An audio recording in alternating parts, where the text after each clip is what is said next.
Good morning. This is day 4, third night in a row done. Day 4 ahead of me. Woken up.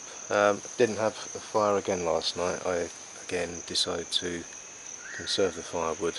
I haven't got anything to cook, so there's no point in me roaring the fire up. It just means I need to spend more energy going out and gathering more to keep the fire going. Technically I should keep the fire going because there are big cats and things like that out here, but in all the time I've been here, just a few days, there's been no sign of cats or anything like that. And to be fair, the animals have kind of given me a wide berth. You can hear them walking through the forest at the night time, and if it's a predator I wouldn't hear it anyway, to be fair, it would just appear.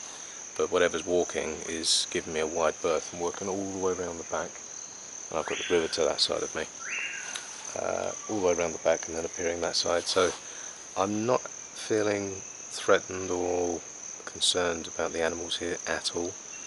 I think they're getting more used to me being here, and to be fair, it's quite nice waking up sort of 2, 3, 4, 5, 6 and hearing the different animals and insects and amphibians kind of singing their little choruses. So really enjoying that, and if I had a fire going, obviously that would be less so. So pitch black, dark nights. It's not particularly cold, it's tolerable.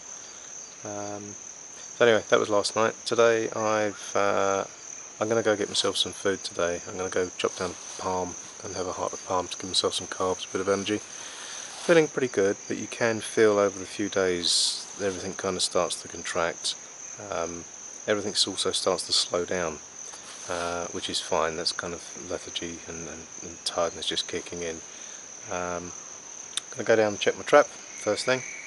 I'm going to take on some more fluids, and then when it warms up a little bit I'm going to go down and wash my shirt, wash my upper body, and yeah, just make a plan for the day. I'm going to try and get some bamboo. There's some bamboo I've spied, and I'd like to try and make another little trap out of it, more for demonstration purposes and also to show Anders and Lionel, but it's in a really awkward place to cut it and it's quite thick, so I may not manage to get that. But yeah, apart from that, sun's coming up, didn't rain last night, happy days. I'm in good spirits. One more day, one more night to go, and then well, obviously tomorrow, and then collected, and then the beers. But at the moment I'm absolutely loving this. This is such a good experience. I hope Matt and Boris and Lucas and Susanna are all having a similar experience. It's a wonderful place. If you get the opportunity, you guys, you've got to come and do this. It's out of this world, it really is. Managed to obtain a piece of bamboo that I'm going to try and turn into a trap that I've seen in the Philippines and in Indonesia. But also, Anders had seen a variation of this, not using bamboo, in Borneo. There was a rat running around the village stealing food, and a little child went off and just put this thing together. So I'm going to try and put this together and make it today. Gives me something to do, keeps my mind occupied. And then my treat for doing this is the manacle palm, heart of palm, which I'll go and grab for some food. So this is going to keep me busy for a few hours now. Not the easiest thing to cut down because it kind of grows all in big clumps, so to cut round it's quite difficult. Quite thick material as well, not sure if you can see that. So going to give this a go, and I'll see you in a bit. Right, it's taken me probably a little over an hour to fashion the bits I need to put this trap together. So I started with this piece, big chunky piece of bamboo. I've had to whittle that down to the main trap compartment, which is this. Mozzies. Now what I've got to do with this is fit the component parts, which is a little toggle, again made from bamboo, a little bit that attaches to the bow line and to the toggle. I've got the bow, which will fit through this. Need to file out the ends to put the string. For the string I've used one of the strands of the paracord. If I had time, which I don't at the moment, I could produce and go source some cacarelli, tree bush rope, and I could process that into enough cordage to make this. That's incredibly strong stuff. The stuff I had from the young kakariri tree, it was very thick and not very fine.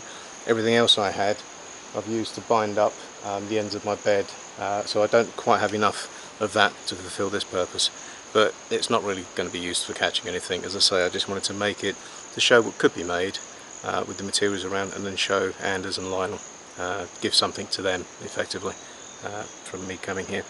And that's it. So I'll put it together and then I'll show you how it works.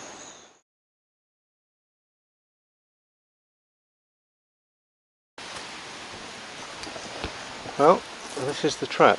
So we have a bow section all the way down, very, very rudimentary.